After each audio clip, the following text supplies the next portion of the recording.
ከክርስቶስ ልደት 3 ሴንቸሪ በፊት በእንጨት ብቻ ካልኩሌት አድርጎ ደረሰበት ማለት ነው። የምድርን ክብነት ብቻ አይደለም፣ የምድርን በፀሐይ ዙሪያ መዞር ብቻ አይደለም፣ የዝግመተ ለውጥ እሳቤን በግልጽ ተቀብላለች ቤተክርስቲያኗ። እንግዲህ የክብ ምድር በዚህ መልኩ ነው የምትሰራው፣ የእናንተስ እንዴት ነው የሚሰራው ተብለው ሲጠየቁ ያስቃል። ምድር ወደ ላይ እየሄደች ያለች ነገር ነች ብለው ነው የሚያስቡ። ከዚህ በላይ ምንም አይነት መከራከሪያ ማቅረብ አይቻልም። በጥንት ዘመን ምድር ጠፍጣፋ ናት በሚል ንግርትና አስተምህሮት ይነገር የነበረው አስተሳሰብ ዛሬም ድረስ በሚሊዮኖች ዘንድ ጸርጾ ያንን አስተሳሰብ ተቀብለው የሚኖሩና ያንን ሞግተው የሚከራከሩ ቁጥር ስፍር የላቸውም። አንድ ጥናት ከቅርብ ጊዜ በፊት እንዳመላከተው አሜሪካ ውስጥ ከ10 በመቶ የሚሆነው የአሜሪካ ሕዝብ ምድር ጠፍጣፋ እንደሆነች ያምናል። ይህም ማለት በሚሊዮን የሚቆጠር የሰለጠነችው አሜሪካ ሀገር ውስጥ የሚገኝ ህዝብ 10%ቱ ምድር ጠፍጣፋ እንደሆነች እንጂ ስፌር ወይም ክብ ሞላላ እንደሆነች አያምንም። ታዲያ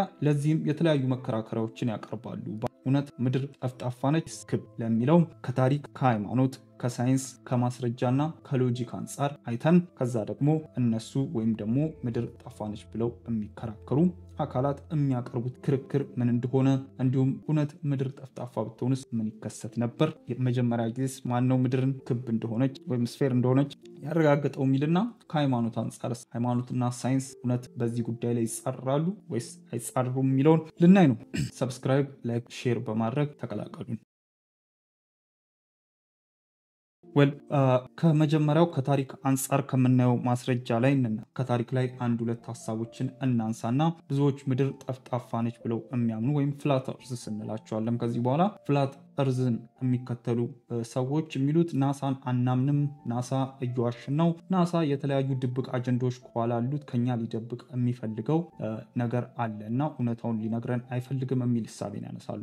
ነገር ግን ናሳ ሳይታሰብ በፊት ከ2000 እና ከ3000 ዓመታት በፊት ለመጀመሪያ ጊዜ የምድርን ክብነት ለማየት የቻለው ወይም ይህን ሐሳብ ያረጋገጠው የግሪኩ ፈላስፋ አርስቶትል ነው። አርስቶትል እንግዲህ ከ2000 ዓመታት በፊት ስፌሪካል ኦብጀክት የሆነችዋን ምድርን ሉናር ኢክሊፕስ የሚባለው ወይም ደግሞ የጨረቃ ግርዶሽ፣ እኛ ብዙ ጊዜ የፀሐይ ግርዶሽ ነው የምናውቀው አይደለም። ይህም የሚከሰተው ምን ሲሆን ነው? በፀሐይና በምድር መካከል ጨረቃ ስትገባና የፀሐይ ብርሃንን ጨረቃ ስትከልለን ያኔ የፀሐይ ግርዶሽ እንላለን። እንደዛ ሁሉ ደግሞ በፀሐይና በጨረቃ መካከል ምድር ስትገባና የምድር ጥላ ጨረቃ ላይ ሲያርፍ ያ ሉናር ኢክሊፕስ ወይም ደግሞ የጨረቃ ግርዶሽ ነው። በጨረቃ ግርዶሽ ወቅት አርስቶትል ከ2000 ዓመታት በፊት የምድርን ጥላ ጨረቃ ላይ ይመለከታል። ያኔም የምድር ጥላ ከርቭድ ሆኖ ጨረቃ ላይ ይመለከታል ማለት ነው። በዛ ወቅት ለመጀመሪያ ጊዜ ምድር ጠፋ እንዳልሆነች ነገር ግን የምድር ቅርጿ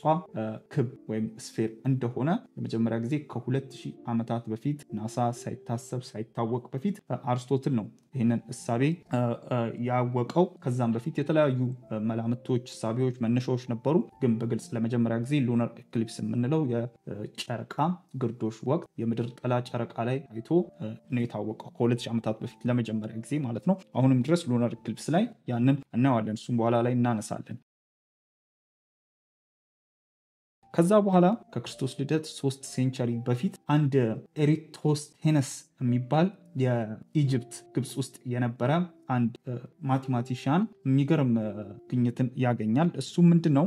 ይህ ማቴማቲሽያን ጥላን ይመለከታል። ጥላን ሲመለከት የተለያዩ ትላልቅ እንጨቶች የተለያዩ አካባቢዎች ላይ የሚያጠሉት ጥላ የተለያየ ይሆንበታል። ማለትም አንድ አካባቢ ላይ የሆነ ተመሳሳይ ሰዓት ላይ ከሰዓት ላይ በለው ቀኑም ወሩም ጊዜውም ተመሳሳይ በሆነ ሁኔታ ግን እንደዛ የሚያጠሉት እነዛ ጥላዎች የሚያጠሉት ጥላ የተለያየ ይሆንበታል። በዚህም ወቅት እንግዲህ ይህን ምርምር ለማድረግ ይነሳል። ምክንያቱም ምድራችን ጠፋ ወይም ፍላት ከሆነች ጥላ ተመሳሳይ ነው ሊሆን የሚገባው። ለዚህም ማሳያ እንዲሆነን ይዤላችሁ የመጣሁት አንድ ሳቢ አለ። ታዲያ ይሄ ኤሪቶስቴነስ የሚባለው ማቴማቲሽያን ምን ዲስከቨር ያደርጋል?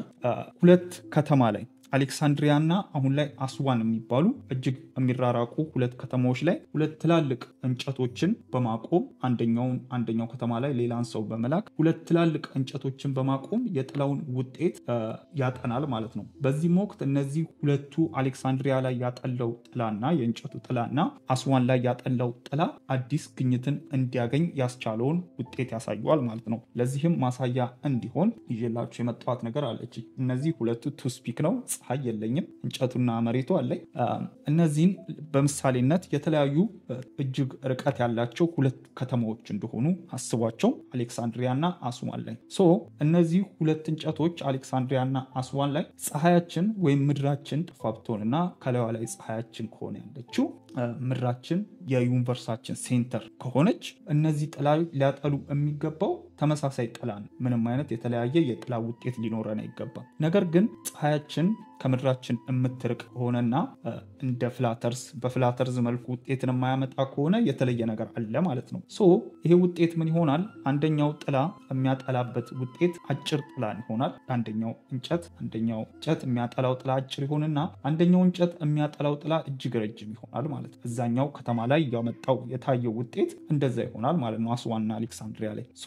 ይሄ ከሆነ ምንድነው ሊሆን የሚችለው? ምድራችን ከርቭድ የሆነች ነች ማለት ዳት ሚንስ ምድራችን እንደዚህ የታጠፈ አይነት ቅርጽ ካላት ይሄኛው አንደኛው እንጨት የሚያጠላው ጥላና ያኛው እንጨት የሚያጠላው ጥላ የተለያየ ውጤትን እንዲሰጥቃል ማለት ነው። የተለያዩ ከተሞች ላይ በተመሳሳይ ሰዓት የተለያየ ጥላን እንድናገኝ የሚያደርገን ምክንያት ይሄ እንደሆነ ከክርስቶስ ልደት 3 ሴንቸሪ በፊት ይሄንን አንድ አርስቶንተነስ የተባለ ማቴማቲሻን በራሱ ጥናት አድርጎ ዲስከቨር አድርጎ በእንጨት ካልኩሌት አድርጎ ደረሰበት ማለት ነው። በዚህም ወቅት ምድራችን ከርቭ እንደሆነችና የተለያየን የጥላ ውጤት የምናገኘው እዚህ ጋር አጭር ጥላን ወደ የተለየ የጥላ ውጤት እዚህ ጋር ደግሞ የተለየ የጥላ ውጤት የሚሰጠን ፀሐያችን ከኛ ራቅ ብላ እዛ ጋር ስለምትገኝ ምድራችን ደግሞ ከርቭድ ስለሆነች የተለያየ የጥላ ውጤት እንድናገኝ እንደሚያደርገን ደረሰበት። ይህም ብቻ ሳይሆን የደረሰበት የምድርን ሰርከምፍራንሱን ስፋቷ ምን እንደሆነ ራሱ ካልኩሌት አድርጎታል ማለት ነው። በሁለቱ ከተሞች ያለውን መካከል ያለውን ርቀት ካልኩሌት አድርጎ ጥላው ያጠላውን ውጤት ካልኩሌት አድርጎ ማቴማቲሻን ነው፣ እጅግ ጂኒየስ የነበረ ሰው ነው። ካልኩሌት አድርጎ የደረሰበት ውጤት የምድር ሰርከምፍራንስ 39000 ኪሎ ሜትር እንደሆነ ነው ማለት ነው። ነገር ግን አሁን ላይ በሳይንቲፊክ ውጤት ላይክ አኩሬት የሆነ ትክክለኛ ውጤት 40000 የምድራችን ሰርከምፍራንስ 40000 ነው። ማለትም ኦልሞስት እንደሚባለው 2% ነው የተሳሳተ። በዛው ምንም አይነት ሳይንሳዊ ውጤት ባልነበረበት ወቅት ከ2000 ምናምን ዓመታት በፊት እንግዲህ 2% አኩሬት ስህተት ያለውን ውጤት ደርሶበት ነበረ ማለት ነው። የምድርን ስፋቷን ራሱ ካልኩሌት አድርጎታል፣ አይደለም ክብ መሆኗን ማለት ነው። በዚህ መልኩ እንግዲህ በጥንት ዘመንም የምድራችን ክብ መሆን በዚህ መልኩ ይታወቅ ነበረ። የተለያዩ ሀገራት ላይ ያሉ የተለያዩ ሳይንቲስቶች እና ተመራማሪዎች በዚህ መልኩ ዲስከቨር አድርገውት ነበረ ማለት ነው። ታዲያ ይሄ ብቻ ሳይሆን ከታሪክ ብቻ ሳይሆን ከሃይማኖት አንጻርም ስናየው ብዙ ጊዜ የሳይንሳዊ እሳቤዎችን የሳይንሳዊ ግኝቶችን ከሃይማኖት የሚቃረን ወይም ሃይማኖታዊ እሳቤዎች የማይቀበሉት እንደሆነ አድርጎ ይታያል። እነዚህ ፍላት እርዝስ ብዙ ጊዜ የሚያቀርቡት ሃይማኖታችንን የሚቃረን ሃይማኖታዊ እሳቤያችንን የሚቃረን የሳይንሳዊ ውጤት ነው የምድር ክብነት የሚል እሳቤን ያነሳሉ። ነገር ግን የታሪክ ማስረጃዎች በሙሉ የሚያሳዩት በተለይ የካቶሊክ ቸርች ከጥንት ዘመን ጀምሮ እነዚህ ታሪካዊ ግኝቶች የሚያሳዩትን የምድርን ክብነት ተቀብላ የምድርን ክብነት በዋናነት የካቶሊክ ቸርች ላይ ነው የምናወራው። በምሳሌነት ወስደን የምድርን ክብነት ተቃውማም አታውቅም የካቶሊክ ቸርች እንግዲህ በታሪክ እንደሚታወቀው ሳይንሳዊ እሳቤዎችን ግኝቶችን ተቃርና ያሳለፈችው ረጅም ታሪክ እንዳለ ይታወቃል። እሱ ምንድነው? ከጋሊሊ ጋር ተያይዞ በ1600 ጋሊሊ እንግዲህ በ1600 ይዞት የመጣው አንድ እሳቤ ነበረ። እሱ ምንድነው? ሂሊዮሴንትሪዝም ይባላል። ሂሊዮሴንትሪዝም ምንድነው? እርዝ ምድራችን በፀሐይ ዙሪያ ትዞራል የሚል እሳቤን ይዞ ተነሳ ጋሊሊዮ። ነገር ግን ቤተክርስቲያኗ የካቶሊክ ቸርች የምትከተለው እሳቤ ጂኦሴንትሪዝም ይባላል። ይሄ ምንድነው? ምድር የሁሉም ነገር ሴንተር ነች፣ የዩኒቨርስ ሁሉ ሴንተር ነች። በምድር ዙሪያ በምድር ላይ ነው ፀሐይም ሌሎችም ፕላኔቶች ሁሉም ነገር የሚዞሩ በምድር ዙሪያ ነው እንጂ ምድር አይደለችም በፀሐይ ዙሪያ የምትዞረው በሚል ከፍተኛ የሆነ ግጭት ውስጥ ተገብቶ ነበር። በሳይንሱ አካላትና በቤተክርስቲያኑ በኩል ከፍተኛ ግጭት ውስጥ ገብቶ ነበር። ጋሊሊዮ የሞደርን ሳይንስ አባት እንደሆነ ይናገራሉ እና አንስታይን የሱ ግኝት ነው ለሁሉም ነገር መሰረት የሆነው ብለው ያምናሉና እንግዲህ በዚህም ግኝቱ ጋሊሊዮ ሰፈር አድርጎ ነበረ። በቤት ውስጥ የቁም እስራት እንዲታሰር ቤተክርስቲያኗ ፈርዳበት በዛው በቤት ውስጥ የቁም እስራት እንደታሰረ ነው ለሞት የተዳረገው። እንግዲህ ጋሊሊዮ ከሞተ ከረጅም ጊዜ በኋላ ቤተክርስቲያኗ ወደ 19ኛው ክፍለ ዘመን ኦልሞስት ወደ 18ኛው ክፍለ ዘመን መጨረሻ ላይ ከረጅም ዲቤት ከረጅም ክርክር በኋላ ይሄ ሂሊዮሴንተሪዝም ወይም ደግሞ ምድር በፀሐይ ዙሪያ ትዞራለች፣ ምድር የሁሉም ነገር ሴንተር ወይም ማዕከል አይደለችም፣ ነገር ግን በፀሐይ ዙሪያ የምትሽከረከር አንድ ፕላኔት ነች የሚል እሳቤን በ19ኛው ክፍለ ዘመን መጀመሪያ ወይም በ18ኛው ክፍለ ዘመን መጨረሻ ላይ እንግዲህ ይሄ ሂሊዮሴንተሪዝምን ቤተክርስቲያኗ በግልጽ ተቀብላለች። ማለትም አይደለም የምድርን ጠፍጣፋነት ይቅርና ምድር በፀሐይ ዙሪያ እንደምትዞር ክብ እንደሆነችና የፀሐይ አዙሪትን የምትከተል ትንጥዬ ክብ ድንጋይ መሆኗን ቤተክርስቲያኗ በግልጽ በአደባባይ ተቀብላ ይህንን ለዘመናት ተከትላ ኖራለች። ይሄ ብቻ ሳይሆን እንግዲህ ቤተክርስቲያኗ በሚያስገርም ሁኔታ ከዚህ ጋር ካነሳን አይቀርም እንደ መነሻነት የካቶሊክ ቤተክርስቲያን በሚያስገርምና በሚያስደንቅ ወይም ደግሞ በሚበረታታ መልኩ የምድርን ክብነት ብቻ አይደለም፣ የምድርን በፀሐይ ዙሪያ መዞር ብቻ አይደለም፣ በጣም ለብዙዎች ሊያስገርም ይችላል፣ ግን በግልጽ ሁኔታ የዝግመተ ለውጥ እሳቤን በግልጽ ተቀብላለች። ቤተክርስቲያኗ ትቀበላለች። ያንንም ከሃይማኖቴ ጋር የሚቃረን አይደለም፣ ግን የፈጣሪን ድንቅነት እንደውም ወይም ደግሞ የሃይማኖታዊን አስተምሮ የሚያበረታታ ሳይንሳዊ ግኝት ነው። ዝግመተ ለውጥ ማለትም ሰው በዝግመተ ለውጥ በሚሊዮን ዓመታት ዝግመተ ለውጥ የመጣ ፍጡር ነው የሚለው እሳቤ ሃይማኖቴን የሚጻረር አይደለም በሚል በግልጽ የካቶሊክ ቤተክርስቲያን ተቀብላለች። ይህም ብቻ አይደለም፣ ቢግ ባንግ ቲዎሪን የካቶሊክ ቤተክርስቲያን ተቀብላ አሁን ድረስ ያንን በግልጽ ተቀብላ ትገኛለች። ማለትም ዩኒቨርስ ከቢግ ባንግ ከሚባለው ከታላቁ ፍንዳታ እንደተፈጠረች የካቶሊክ ክርስቲያን ቤተክርስቲያን ተቀብላ ትገኛለች። እንግዲህ የካቶሊክ ቸርች ከሳይንስ ጋር ያላት ኃይለኛ የሆነ ግጭትን ፈታ ከጊዜያት በኋላ ምን ወደሚል አስተምሮ መጣች። ሃይማኖት ስራው የሃይማኖት ግብሩ ዓለሙ መንፈሳዊነትን ለምዕመኑ ማስተማር ነው እንጂ መደመርና መቀነስን የተለያዩ ሳይንሳዊ ግኝቶችን መርምሮ ማግኘት የሳይንስ ስራ ነው በሚል በሯን ለሳይንሳዊ ግኝቶች ክፍት አድርጋ የኔ ስራ መንፈሳዊውን ዓለም መዳሰስና መንፈሳዊውን ዓለም ለምዕመኔ ማስተማር ነው በሚል ከሳይንሱ ጋር በማይቃረን መልኩ አብሮ ጎን ለጎን ለማስኬድ በግልጽ ተቀብላ አሁን ድረስ በዛ መልኩ ነው የምታስኬደው ማለት ነው የካቶሊክ ቸርች ቤተክርስቲያንና ይሄ ለብዙ ሃይማኖቶችም ትልቅ ትምህርት የሚሆን ይመስለኛል። ምክንያቱም ሳይንሳዊ ግኝቶች ሃይማኖታዊ እሳቤን ከመቃረን ይልቅ አብሮ መሄድ የሚችሉባቸው ብዙ መንገዶች እንዳሉ የሚያስተምር ነው። ሃይማኖት የምድር ጠፍጣፋነትን ሳይሆን የሚከተለው የምድር ጠፍጣፋነት ይልቅ ለሳይንሳዊ እሳቤዎች የሚቀርቡ ነገሮችን የሚቀበልም ዘርፍ እንዳለው ይሄ ትልቅ ማስተማሪያ ይሆናል በሚል ይዞ ነው። ወደ ሳይንሱ እንምጣና ወደ ሳይንሱ ዓለም ደግሞ መጣን በልና እስቲ እንየው። ከምን እንጀምር? ወደ ሳይንሱ ዓለም መጣ ብለን ከኤቭሪዴይ ኦብዘርቬሽን ከኛ ከአይናችን ከምናየው ምንን ማየት እንችላለን? የምድርን ክብነት የሚያሳየንን ነገር ምን እናገኛለን ለሚለው አንዱና ሁላችሁም በአይናችሁ በብረቱ መመስከር ወይም አይታችሁ ማረጋገጥ የምትችሉበት መንገድ የምድርን ክብነት እሱ ምንድነው? ባህር ዳርቻ ላይ ትላልቅ ቢቾች ላይ የባህር ዳርቻ ላይ በምትገኙበት አጋጣሚ መርከብ ወይም መርከቦች ሄደው ከአይናችሁ ሲጠፉ መመልከት ትችላላችሁ። ያም የሆነበት ምክንያት በምንም አይነት ምክንያት ምድር ጠፍጣፋ ብትሆን ኖሮ እነዛ መርከቦች ከአይናችን ሊጠፉ አይችሉም።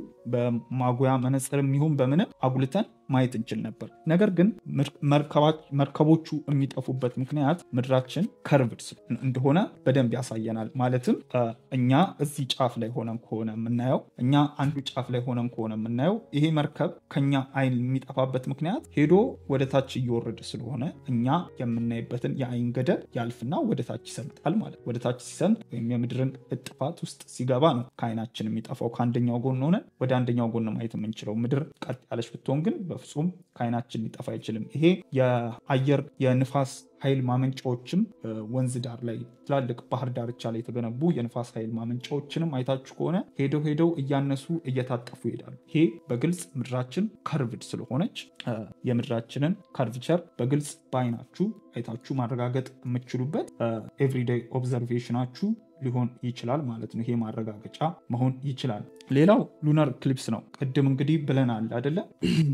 አርስቶትል ዲስከቨር ያደረገው በጨረቃ ላይ የምድርን ሻዶ ጥላ በፀሐይና በጨረቃ መካከል ምድር ትገባና የምድራችን ጥላ ጨረቃ ላይ ሲያንጸባርቅ ያኔ የምድራችን ጥላ እናየዋለን። በዚህ ወቅት በሉናር ኢክሊፕስም ወቅት በዚህ መልኩ ምድራችን ከርቭድ እንደሆነ ጥላዋ ያሳየናል ማለት ነው። ምድራችን ጠፍጣፋ ብትሆን ኖሮ እንግዲህ ቀጥ ያለ ጥላን ነበር የምናየው። ነገር ግን በግልጽ ከርቭ የሆነን ውጤት ነው የምናየው። ሌላው ግራቪቲ ነው። ሌላው እንግዲህ ግራቪቲ እንደምናውቀው ሁሉንም ነገር ወደ ሴንተሩ ነው ፑል የሚያደርግ ወደ ማዕከል ፑል የሚያደርገው የሚስበው ማለት ነው አይደለ? ወደ ማዕከሉ ጫፍ ነው የሚስበው ሁሉንም ነገር። በዚህም ምክንያት ነው ምድራችን ላይ በሉት ዩኒቨርስ ውስጥ የትኛውም ቦታ ላይ ሁሉም ነገር በብዛት ክቦ ነው የምናየው። ፀሐያት ክቦ ነው የምናየው፣ ፕላኔቶች ክቦ ነው የምናየው፣ ጨረቃዎች ክቦ ነው የምናየው፣ የኛ ጨረቃ ክቦ ነው የምናየው። ግራቪቲ በተፈጥሮ ሁሉንም ነገር ወደ ሴንተሩ ስለሚስበው ያ በዘመናት በሚሊዮን ዓመታት ሂደት ውስጥ ስፌሪክ የሆነ ስትራክቸርን የመፍጠር ሂደት አለ። በዚህም መልኩ ግራቪቲ አንደኛው ማረጋገጫ ይሆነናል ማለት ነው። እንግዲህ ይሄ የፍላት እርዝን እሳቤ የሚከተሉ ሁሉም አካላት ምድራችን ጠፍጣፋ እንደሆነች ነው የሚከራከሩት እንጂ ማርስ፣ ጁፒተር፣ ሳተርን፣ ፕላኔቶቻችን፣ ሁሉም ፕላኔቶች፣ ፀሐያችን፣ ጨረቃችን ሁሉም ክብ እንደሆኑ በግልጽ ይቀበላሉ ማለት። ነገር ግን ሁሉም ክብ ሆነው የኛ ምድር ብቻ እዚህ ዩኒቨርስ ውስጥ ጠፍጣፋ እንደሆነች ነው የሚቀበሉ። ይሄ በየትኛው ተአምር ሀፕን ሊያደርግ እንደሚችል ግልጽ አይደለም አሁን ድረስ። እንግዲህ 8ቱም ፕላኔቶችና እነዚህ ፕላኔቶች ያሏቸው ጨረቆች እንዳለ ክብ ናቸው። በምድራችን በተለየ መልኩ ጠፍጣፋ ልትሆን የምችልበት ምንም አይነት ምክንያት የለም። ሌላው ቀጥሎ የምናገኘው ስፔስ ኢሜጅ። እንግዲህ እነዚህ ስፔስ ኢሜጆች ከስፔስ ላይ ከዩኒቨርስ ውስጥ የተነሱ የተለያዩ የምድራችን ፎቶዎች አሉ። እንግዲህ ብዙዎች የሚከራከሩት ናሳን አናምንም፣ የስፔስ ሳይንቲስቶችን አናምንም፣ እንደዚህ ኮንስፓይሬሲ ቲዎሪ ውስጥ ይገባሉ። እነሱ ከጀርባቸው ያቀዱ የያዙት አላማ አለ፣ ከኛ መደበቅ የሚፈልጉት እውነት አለ። ስለዚህ እነዚህ የምድር ፎቶ ብለው የሚያሳዩ ነገሮች ሁሉ ፎቶሾፕ ናቸው፣ የተቀናበሩ ናቸው ብለው ይከራከራሉ ማለት ነው። ነገር ግን ፕራይቬት ካምፓኒዎች እንደ ስፔስ ኤክስ ያሉ ፕራይቬት ኢንዲፔንደንት የሆኑ የኢሎን መስክ ካምፓኒዎች በሉት የጄፍ ቤዞስ ካምፓኒዎች ሁሉም በግልጽ በፎቶም በተለያዩ ማስረጃዎች እንዳረጋገጡት ምድራችን ክብ እንደሆነች በፎቶ በቪዲዮ ምድራችን እንግዲህ 24 ሰዓት ስትዞር በፎቶም በቪዲዮም ማስረጃ አለን።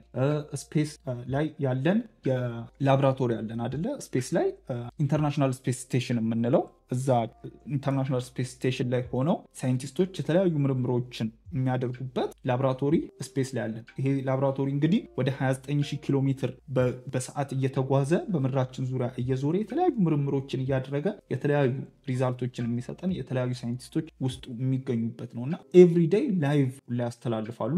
የምድርን ሂደት የምድርን ሁኔታ ከዛ ላይ ሆነው ቀጥታ ስርጭት ሁላ ያስተላልፋሉ ማለት ነው። እነዚህ ሁላ ማስረጃዎች አሉ። በሺዎች የሚቆጠሩ ፎቶዎች አሉ።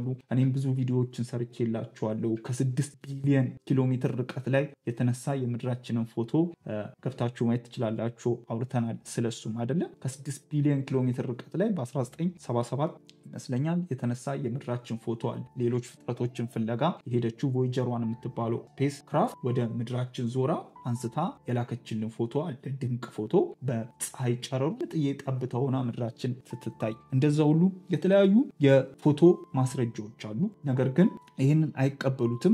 እሱም የማይቀበሉበት ምክንያት እንዳልኳችሁ አናምናቸውም፣ አናምንም፣ ናሳን አናምንም። እንዲህ ማለት ግን ምን ማለት መሰላችሁ? ይሄ ነገር ልክ አይደለም። አንድ እኔ ለናሳ ጥብቅና ለመቆም ሳይሆን ናሳ ማንንም የማሳመን ዓላማን ይዞ የተነሳ ተቋም አይደለም። የስፔስ ሳይንስ ምርምርን ነው የሚያደርገው። የስፔስ ሳይንስ ምርምርን አድርጎ የፀሐይ ግርዶሽ ሲመጣ የሚነግረን ናሳ ነው። አስትሮይድ ሊመታን ሲል የሚነግረን ናሳ ነው። የተለያዩ ለሀገሩ ለአሜሪካ መንግስትም የተለያዩ የጥናት ምርምር ውጤቶችን የሳተላይት ምርምር ውጤቶችን አድርጎ የመስጠት ስራ ነው የሚሰራው። እንግዲህ የፀሐይ ግርዶሽ ሊመጣ እንደሆነ ቀድሞ ከዓመታት በፊት ሲያስጠነቀቀን ተቀብለን ሲመጣም በአይናችን በብረቱ አረጋግጠን ግን ምድር ከብናት ሲል አናምንም ማለቱ ትክክል አይመስለኝም። ምክንያቱም እንዳልኩት ማንንም የማሳመን ዓላማን ይዞ የተነሳ ተቋም አይደለም ናሳ። የተለያዩ ቀንና ሌሊት እንቅልፋተው የተማሩ የተመራመሩ ሰዎች የሚገኙበት የዓለም ላይ ያሉ የተማሩ ሰዎች ከቻይና፣ ከራሽያ፣ ከጃፓን እጅግ ድንቅ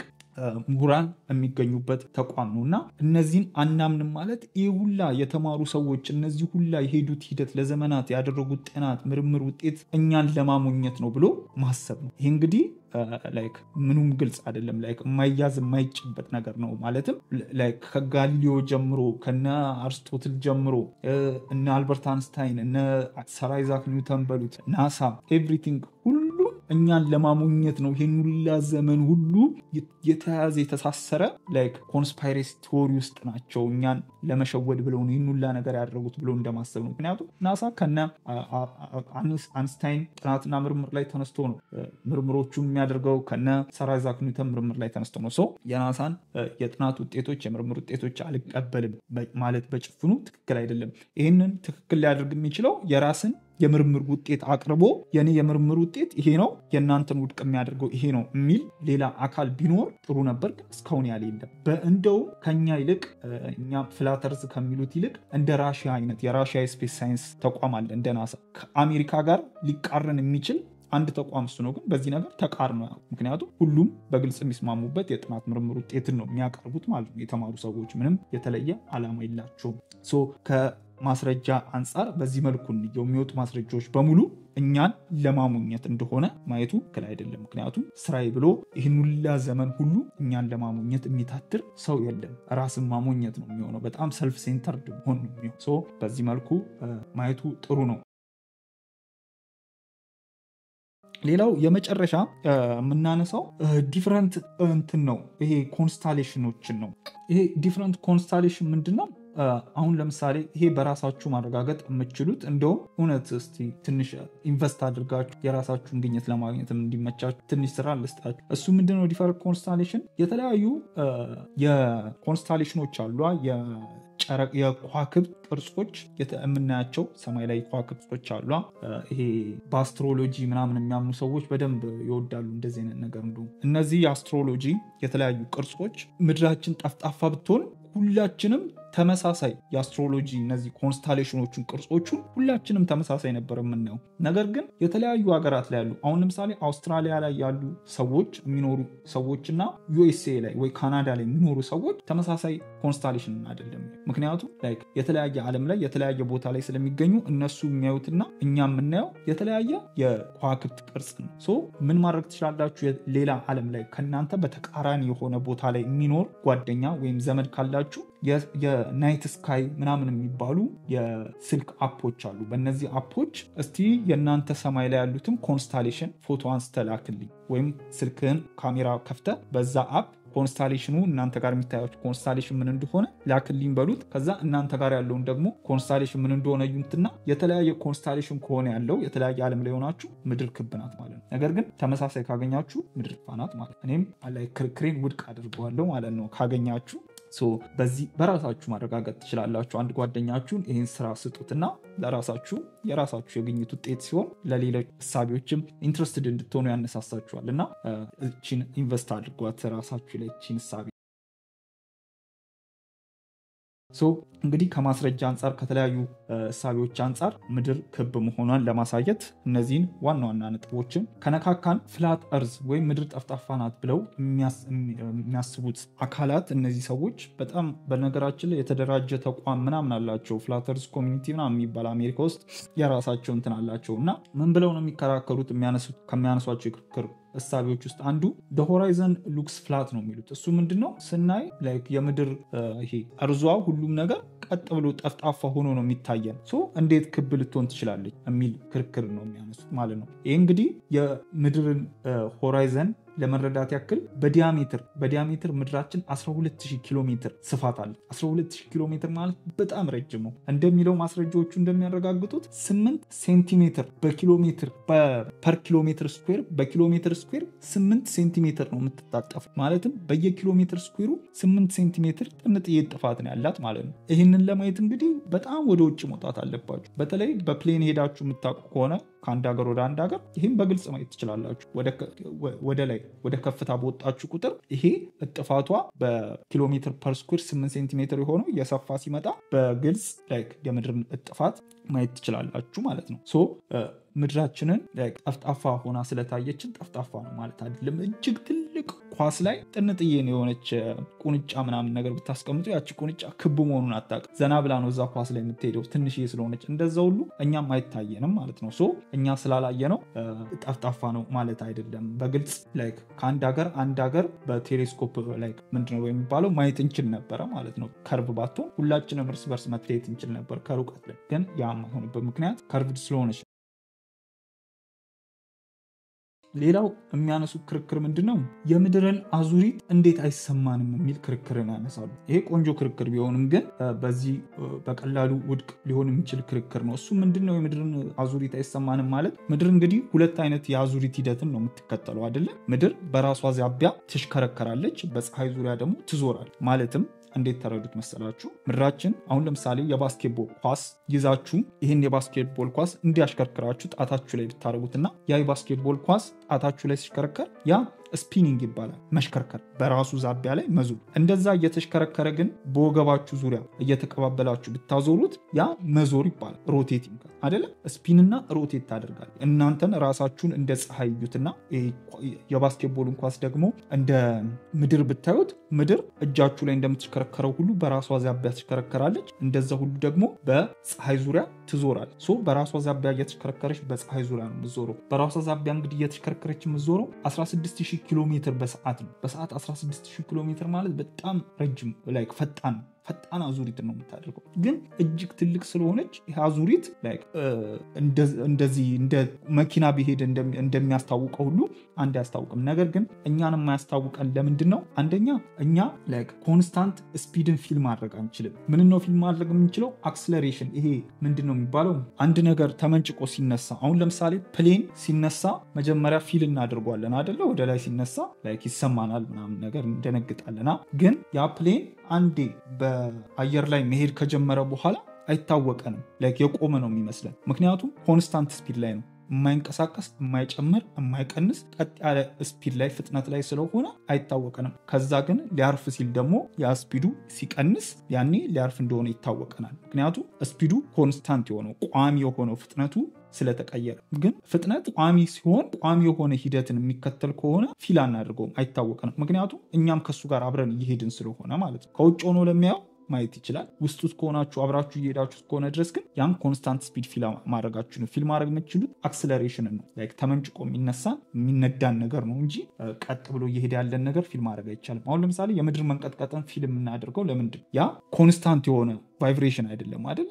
ኮንስታንት የሆነ ነገር አይደለም። በተለያየ ሰዓታት ላይ የተለያየ አይነት እንቅስቃሴን ስለሚያደርግ ፊል እናደርጋለን፣ እንደነግጣለን። ነገር ግን ምድር ከዛ እንቅስቃሴ በበለጠ መልኩ በጣም እጅግ ፈጣን በሆነ መልኩ እየሄደች ነው። ነገር ግን ኮንስታንት የሆነ ቀጥ ያለ ጉዞ እያደረገች ስለሆነ አይታወቅም። ይሄ አንዱ ነው። ሌላው ከዚህ ጋር ተያይዞ አብሬ የማነሳው ይሄን ኮንስታንት የሆነ ስፒድን እየተሽከረከረች ስትሄድ አብረዋት እየተሽከረከሩ ምን እያሉ የሚሄዱ ነገሮች አሉ። እነሱ ምንድናቸው? እነዚህ የጂፒኤስ ሳተላይት ምናምን ቴክኖሎጂዎች ማለት ነው። ምድራችን ዙሪያ ወደ 9000 የሚሆን ሳተላይቶች አሉ። ከ9000 6000 የኢሎን መስክ ነው። 3000 የተለያዩ ሀገራት ናቸውና እነዚህ ሳተላይቶች ናቸው እንግዲህ የተለያዩ የኢንፎርሜሽን የኔትወርክ መረጃዎችን የሚሰጡ። ጂፒኤስ መኪና አሁን አቅጣጫ ምናምን ቁጭ ብላችሁ የምታዩት ከላይ ከሳተላይት ላይ ሆኖ የሚሰጣችሁ መረጃ ነው። በዚህ በኩል ሂዱ ብሎ መረጃም ፕሮቫይድ እያደረገላችሁ። እነዚህ ጂፒኤሶች ከውጭ ሆኖ በምድር ዙሪያ እየተሽከረከሩ እነዚህ መረጃዎች የማይሰጡ ቢሆን ኖሮ እነዚህ ቴክኖሎጂዎች ወርክአውት የሚያደርጉበት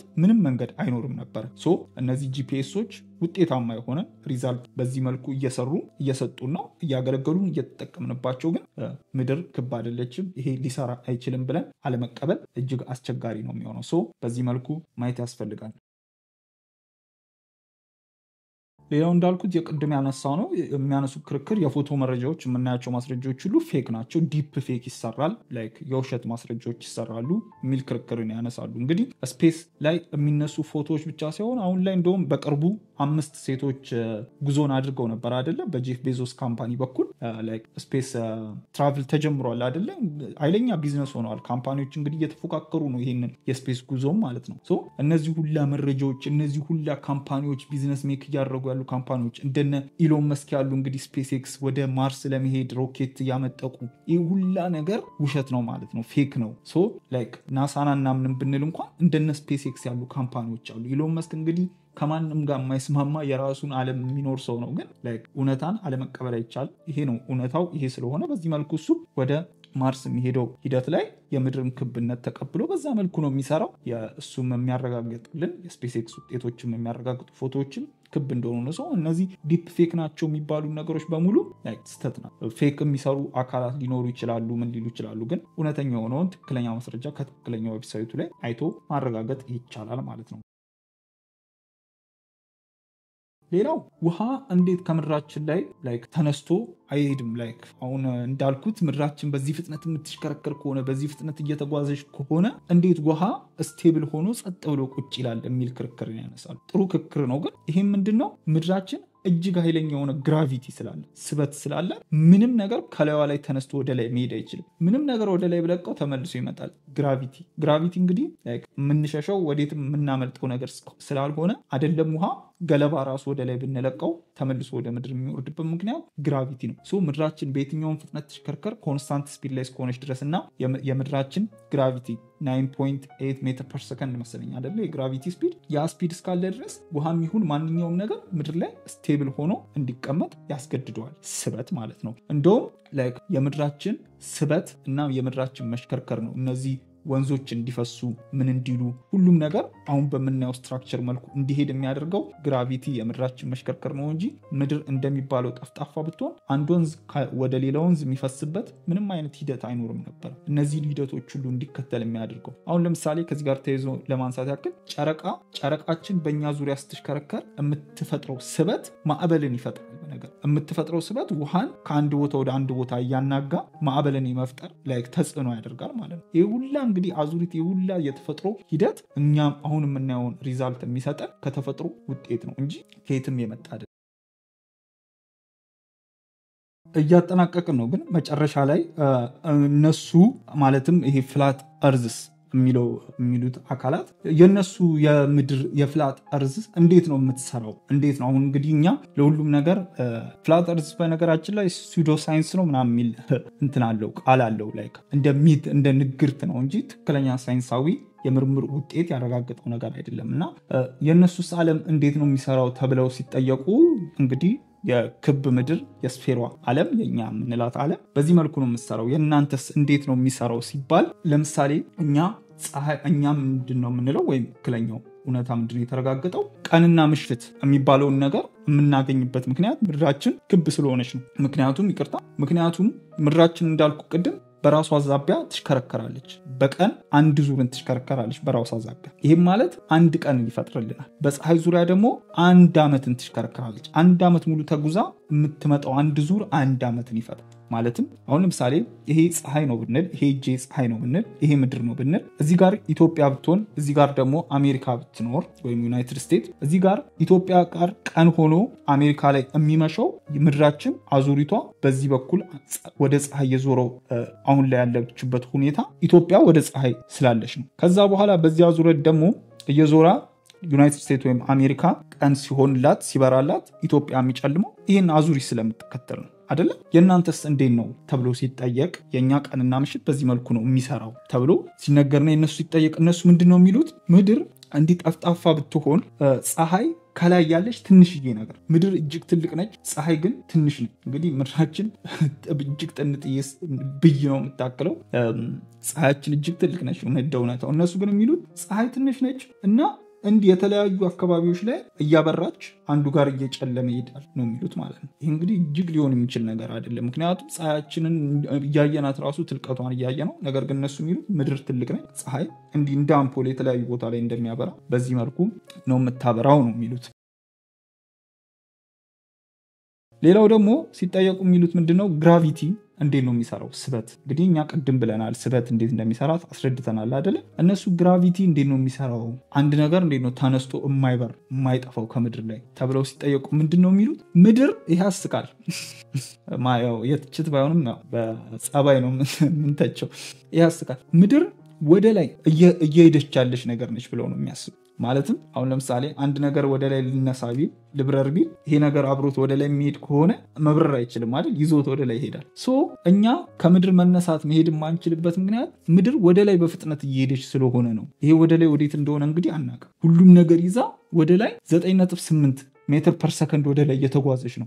የግራቪቲ ስበት እንግዲህ 9.8 ሜትር ፐር ሰከንድ ነው። ምድር ግን ወደ ላይ 9.8 ሜትር ፐር ሰከንድ እየተጓዘች እየሄደች ስለሆነ ወደ ላይ በዛ መልኩ ነው ግራቪቲን የሚፈጥረው ያ ሂደት ነው ይላሉ ማለት ነው።